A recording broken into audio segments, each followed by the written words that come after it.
Welcome to Conspiracy Vault. In today's episode, Prescott Bush stole Geronimo's remains. Now a story about one of America's most prestigious universities, a well-known family, and a legendary American Indian leader. It's a story about secrets and bones and maybe about grave robbery. It's an 85-year-old riddle, and the solution may be hidden in the windowless headquarters of a mysterious society. The secretive Skull and Bones Society was founded at Yale University in 1832, and its members have included the elite of the elite. President Bush is a third-generation bonesman. He follows his father, former President Bush, and his grandfather, former Senator Prescott Bush. That's where the story really gets interesting. Many years ago, it's said Prescott Bush and other bonesmen dug up the grave of the legendary Apache leader Geronimo in Fort Sill, Oklahoma. Historian Mark Wortman is the author of a new book about Yale men who served in the Air Corps during World War I.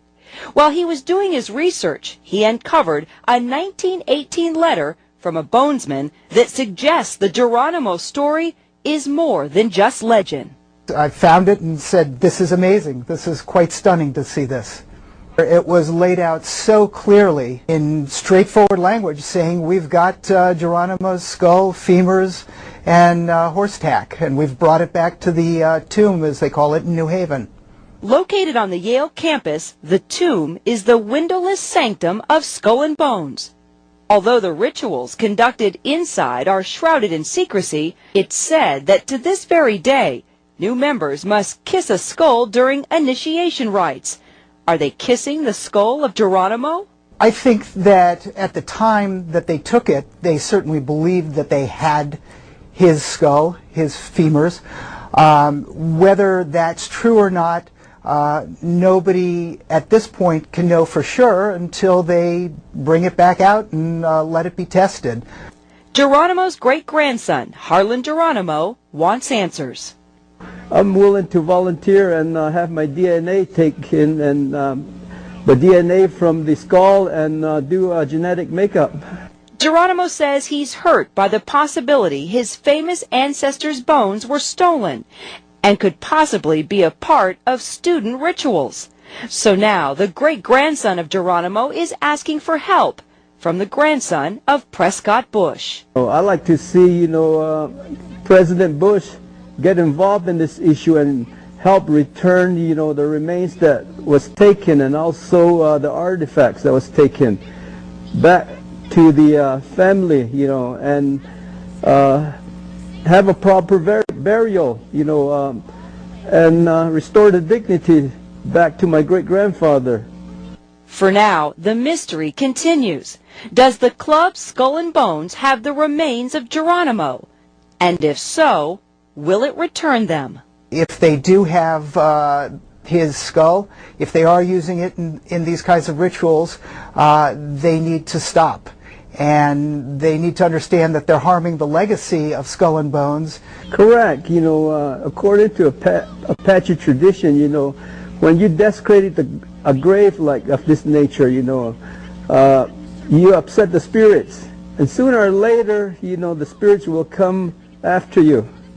And ultimately, it's going to lead in death. That's what, I was told in our tradition. Well, we were unable to get any comment on this story from the Skull and Bones Society, but we did get a comment from Yale. Here it is. Skull and Bones is an independent organization that is responsible for its own activities, finances, etc. Like a number of other organizations, Skull and Bones was founded by Yale students, but it's not a part of Yale. They have their own building and they have their own rules. The statement goes on to say, quote, if something illegal were going on, that would be the responsibility of the New Haven police, but we have no reason to think anything illegal is going on, unquote. Update. Geronimo's family can't sue the feds Yale University over Skull and Bones by Leanne Gendreau, published August 10, 2010. The battle between the descendants of Geronimo and a secret society at Yale University over the Apache warriors' bones is over. 20 of Geronimo's descendants claimed that the Yale Skull and Bones Society, an exclusive secret group, stole some of their ancestors' remains from a burial plot at Fort Sill, Oklahoma, in 1918. The group filed a suit in federal court in Washington, D.C. last year, and last month Judge Richard Roberts dismissed the claims, saying the plaintiffs failed to establish that the government had waived its right not to be sued without its consent. In the lawsuit, the family named President Barack Obama, Secretary of Defense Robert Gates, and Secretary of the Army Pete Guerin as defendants because Geronimo's remains are the property of the federal government. Geronimo died in 1909, and his descendants want to rebury him near his New Mexico birthplace. Judge Roberts also dismissed the lawsuit against Yale and their secret society, saying that the plaintiffs cited a law that only applies to Native American cultural items excavated or discovered after 1990.